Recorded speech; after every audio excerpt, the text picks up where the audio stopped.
2. In this test, you will hear a number of different recordings, and you will have to answer questions on what you hear. There will be time for you to read the instructions and questions, and you will have a chance to check your answers. In the Ielts listening test, the recording will be played once only. The test is in 4 sections. In the exam, you will be advised to write all your answers in the listening question booklet. At the end of the test, you will have 10 minutes to transfer your answers to an answer sheet. Now look at Section 1 in your book. Section 1. You are going to listen to a telephone conversation between 2 people, Hannah and her father.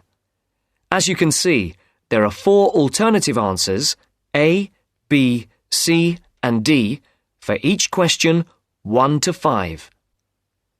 You have to decide which alternative is the most suitable answer and circle the appropriate letter. First, you have some time to look at questions 1 to 5.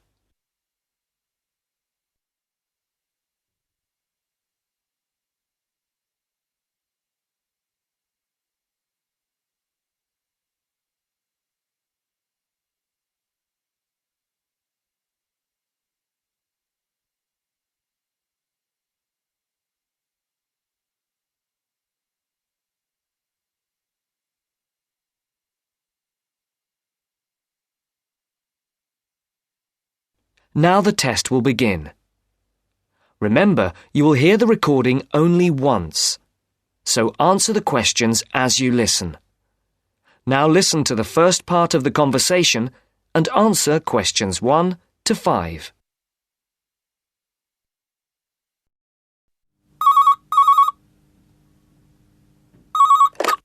Hello, 992846. Dad, is that you? Hannah? Dad, I'm phoning... The line isn't very clear. Yes, I know. I'm on a mobile and the signal isn't very good. I'll see if I can move. Is that any better? Yes, that's much better. Just don't move. I'll try not to. Have you found a place to live yet? Yes, I think I have at last. Wonderful. I'm relieved because I'm fed up looking. I didn't think it was going to take me 3 weeks. It hasn't been easy for you. I suppose it's the beginning of the academic year, and you have all the new students looking for places as well. Yes, that's one reason. But this place is also full of new technology companies, and there are lots of young people looking for somewhere to live. And you know what that means. Higher rents as well. Yes, much higher. Well, tell me, how much is it? It isn't cheap for this area. It's £400 a month. That's much more than you had expected. Yes, it is.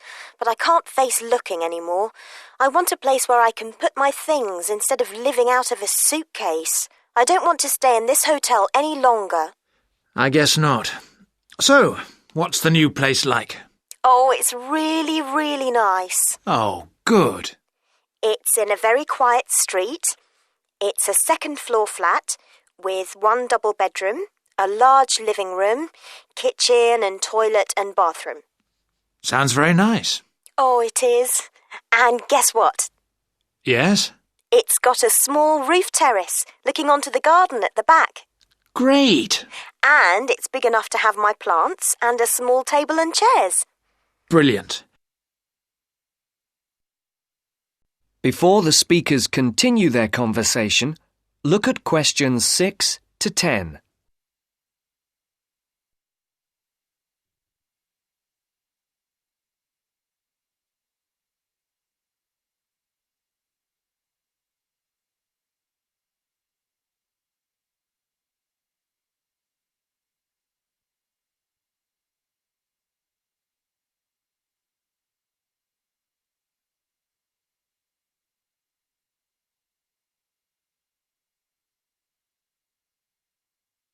As you listen to the second part of the conversation, complete the numbered spaces 6 to 10. For questions 8 to 10, Write no more than 3 words for each answer. Now, what's the address? It's 22B, White Hart Road. 22E. No, 22B. B for banana. Right. And it's White Hart Road? Yes? And the postcode? Oh, I don't think I've got it. OK. No, here it is. It's EX15 9RJ. This line is bad. Is that EX50? No, it's EX15. OK. I don't think I know the road. It's a side road, but you do know the area because it's off Garrett Lane. Oh, right. Which end? The other end from the stadium? So, it won't be too noisy then? You can still hear it from here when there's a match on. When are we going to see you? Well, I was going to come down on Friday evening after work, and then we could bring my things by van on Saturday afternoon. I want to move all of my stuff out, to give you and Mum more space. We'll need to hire a van then. It's okay. I'll pay for it. No, don't worry. It'll be a gift from your mum and me. Oh, Dad, it's okay. No, I won't hear of it. We'll pay. All right. Thanks, Dad. And if you're taking everything, we might need to hire a container lorry. Oh, Dad! I'm only joking. I know. I'll hire the van for the Saturday then. I can pick it up first thing in the morning. Right. And then return it in the evening. Are you sure you don't want to stay overnight? No, I'd best get back the same day. You know what your mum's like. She'll only worry. If I remember rightly, it's about 3 hours by road? Yes, roughly. Well, if we leave by lunchtime, we'll be there mid-afternoon. OK. Then a couple of hours to unpack. Then? We could go to a nice restaurant round the corner. Definitely. My treat. You're on. But I'll have to be away by about 7:30ish. OK. Right then. Mum wants to have a word. I'll see you Friday. Bye, Dad. I'll hand you over to her. Bye. That's the end of section 1. You now have half a minute to check your answers.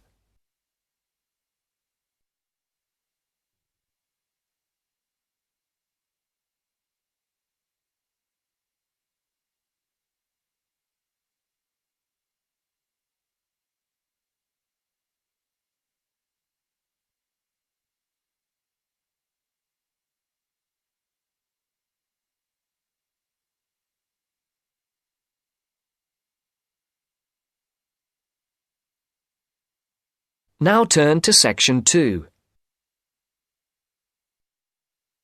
Section 2. You are going to hear a news broadcast about proposed developments in a local area and about a local college. First, look at questions 11 to 14.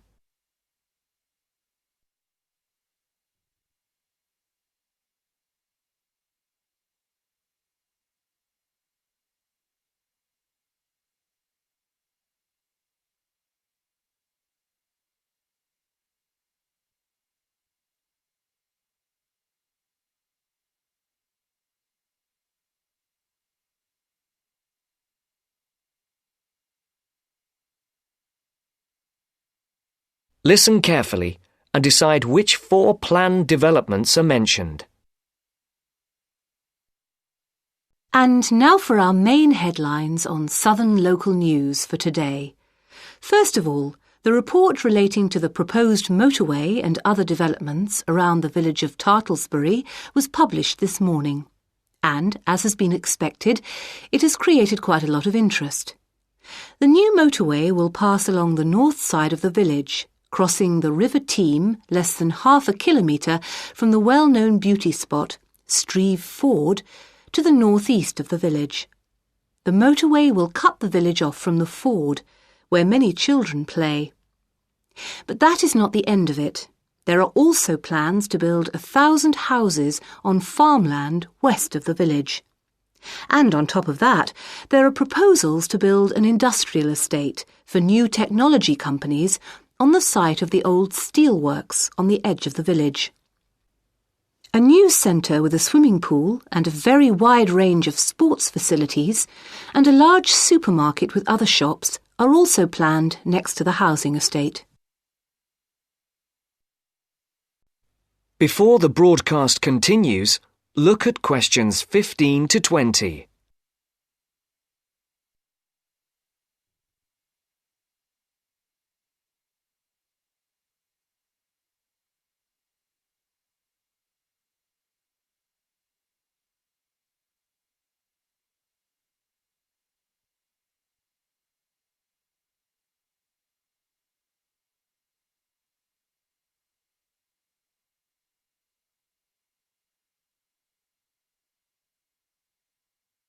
You will now listen to the second part of the talk. For questions 15 to 18, put a tick in either column A or column B for each of the people mentioned. For questions 19 and 20, decide which of the 4 alternatives is the most suitable answer and circle the correct letter. Mr. Jones, a local farmer we spoke to early today, is strongly against the plans. But the local council is pushing for them to be adopted in full. They say that new housing is needed in the area and that it is an opportunity to take advantage of government grants for setting up new technology developments.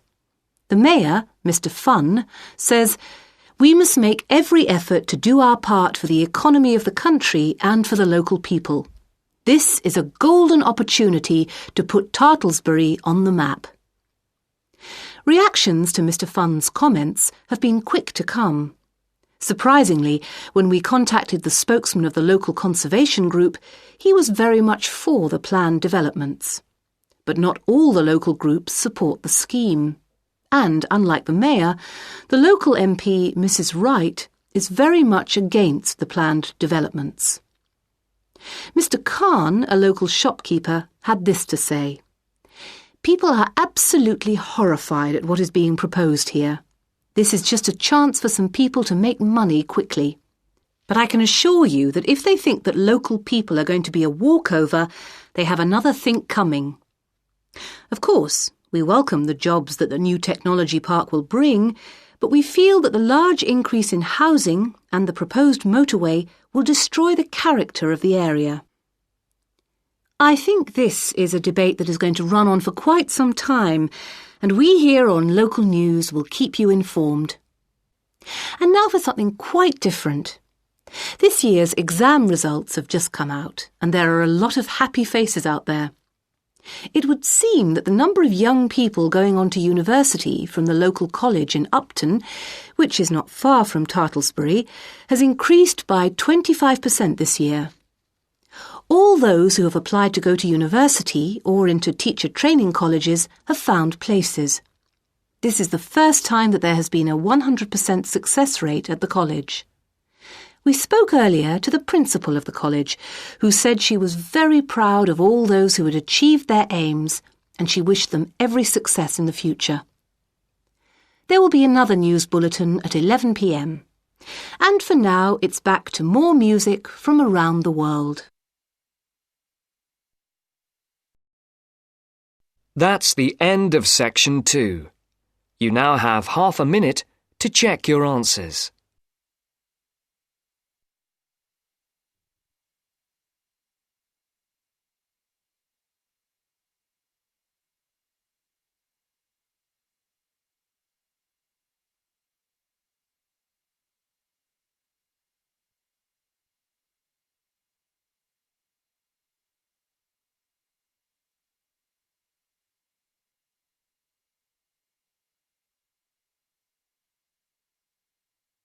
Now turn to section 3. Section 3. You are going to listen to a conversation between 2 students and a tutor. They are talking about essays. First, look at questions 21 to 25.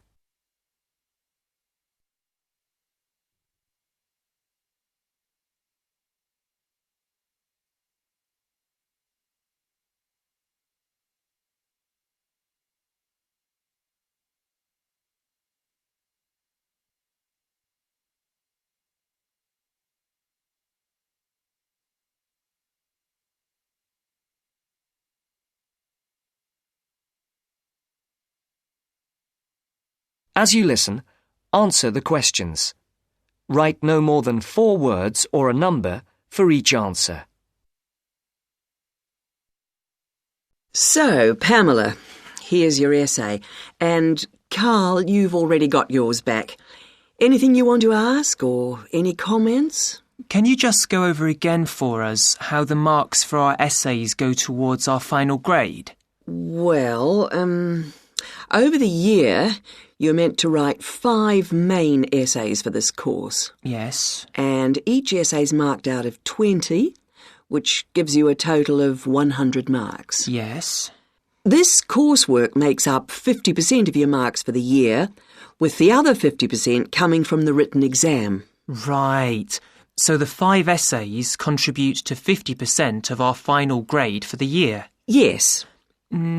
You gave me 18 out of 20 for this essay, which gives me a total of 9% towards my final grade for the year. And I wanted to... And with 14 for this one, I've got 7%. Yes, Pamela. Does that clarify it? Yes. Yes. We did have it explained to us at the beginning of the course. When? In the first tutorial. OK, I think we'd better move on now. About your last essay, have either of you any questions or comments?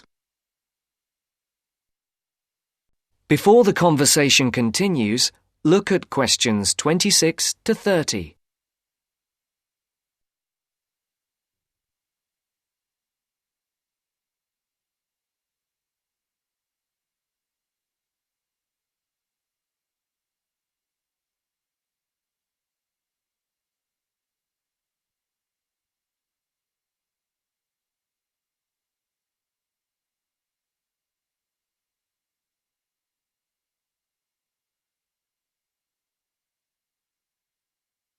As you listen to the next part of the talk, complete the table. Write no more than 3 words for each answer. You gave me 18 for this paper. What was the big difference between this piece and the previous one? I actually thought the first one was better. Well, there was quite a marked difference. Really? Yes. It looked as if you had actually done quite a bit of research. You had quite a lot of relevant examples, especially on the historical side. You even found some information that I was not even aware of. Your sources were also very sound. And on top of that, your answer was very well organised indeed, and the writing style was very elegant. Oh, thank you very much. I must say that it was the best piece of writing for a paper that we've seen for quite some time. I have to say, though, it took me a very long time to put it together. How long? At least 2 weeks. But it was well worth it. Can I just ask you if it's possible to rewrite the first essay of the term? It's really brought my average down. I'm sorry, but it's impossible. Is there no way to do it? I'm afraid not. OK, right. I'll just have to try to do better than average on the others. And Pamela? Well, to be honest, on the whole, I'm happy with my marks. Again, your research was very good. And you gave quite a long list of source material, which was very good. I spent quite a lot of time on this essay, more than the others. Well, again, it shows. What about the organisation? I was a bit worried about that. Your organisation, I have to say, was excellent. Oh! But as regards your style... Yes? It is slightly too informal here and there. I think you need to tighten this up a little. OK. I only wish I'd put a bit more effort into the first one as well now. But I would like to know how I can get my marks up even higher. What do I have to do specifically? Well, your work could do with being more thoroughly checked. You have quite a few spelling mistakes. Yes, I know. If it's anything, I think it's the computer. Well, I'm not very good at typing. 2 fingers, really. And when I finish something like this, I find it difficult, even depressing, to go over it carefully again. But it's affecting your marks. Your previous essay was much better than this one. Sometimes it's difficult to follow what's being said because of the frequency of mistakes. A couple of years ago, the university authorities would have been more lenient, but now they're very hot on presentation and have been coming down heavily on things like grammar and spelling. In fact, I am obliged to deduct marks from every piece of work which is not handed in fairly free of mistakes. That's the end of section 3. You now have half a minute to check your answers.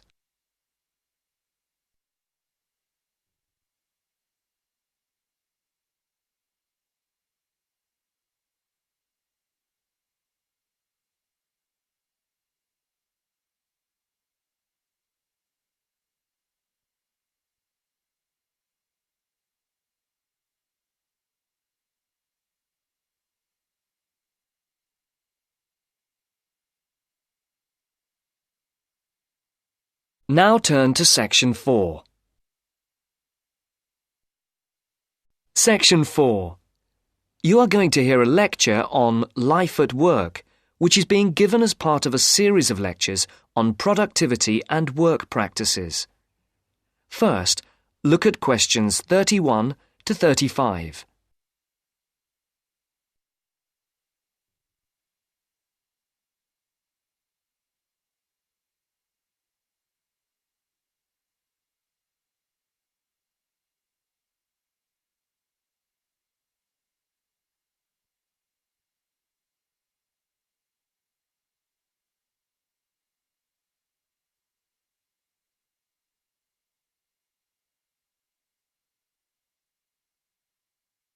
As you can see, there are 4 alternative answers, A, B, C and D, for each question. Decide which alternative is the most suitable answer and circle the correct letter. Good afternoon. My name is Dr. Charles Butt, and I shall be giving you a series of lectures on productivity and work practices over the coming weeks. There will be 10 lectures in the mornings as part of this course, and in addition, there will be 3 lectures in the evenings from 6 to 8, which will be given by outside speakers. I would like first to look at a recent report on life at work. The report shows that the average British worker takes less than half an hour for lunch, 27 minutes to be precise, and that sick leave is on the increase. The drop in the length of time spent on lunch was 9 minutes when compared to last year, down from 36 minutes. According to the report, this is the first time that the average lunch break has fallen below half an hour. As regards sick leave, you can see that the average figure is 10 days per year. That's up by 1 day in 2002 compared to 2001. While physical illness was given as the most common reason for absence in the case of non-manual workers, stress was the most common cause of long-term absence. It's worth noting here that 9 out of 10 workers claim that stress is a problem in their organisation, and that 8 out of 10 bosses are feeling more stressed than ever before. I would just like to say here that we will be looking at the stress in work and study at a later date. And we'll be looking particularly at ways of dealing with it in studying, particularly for exams. You can see from the calendar that Professor Appleyard will be giving a lecture on this topic the week after next. The report also says that just below 50% of workers claim that they were taking less time off for holidays than they were entitled to. I'm not sure that this will be believed by the employers. Previous surveys have suggested that about 1/3 of days that have been taken by workers as days off sick were regarded by bosses as not being the result of genuine illness. Some more hard data is required to corroborate both these claims. Before the speaker continues, look at questions 36 to to 40.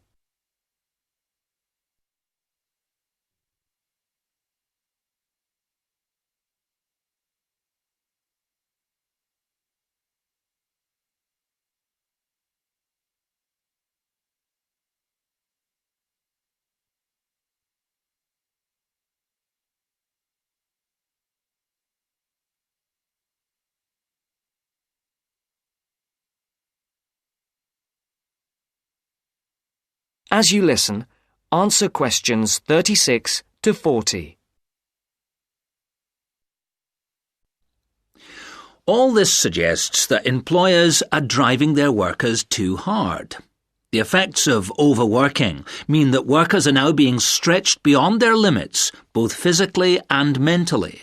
This is borne out by the increase in sick leave. However, looked at from the employer's point of view, the picture may not be the same. Employers say that workers protest too much, but bearing in mind the data about the number of bosses feeling much more stress than before, we need to think about this carefully. It's interesting to note that productivity has gone up in many areas of industry. In 2001, the local car plant had one of the sharpest increases in average productivity, with the number of vehicles per employee rising by over 30% a year. A new assembly line came into operation at the beginning of 2002, affecting productivity, which increased to the 100 vehicles per worker mark by the end of the year. This is a stunning achievement for an industry which was not long ago considered to be collapsing. It would be interesting to do a survey of the work life at the plant. Those of you who have opted to do the project and reduce the number of essays you have to do may want to look into this. Please see me at the end of the lecture. Right, now, let us move on to something else which I think... That's the end of section 4. You now have half a minute to check your answers.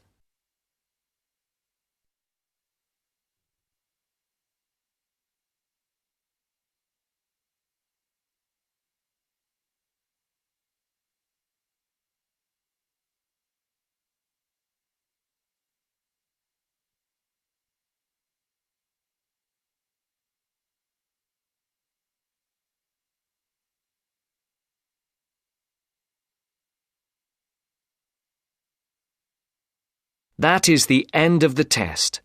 You now have 10 minutes to transfer your answers to your Ielts listening answer sheet.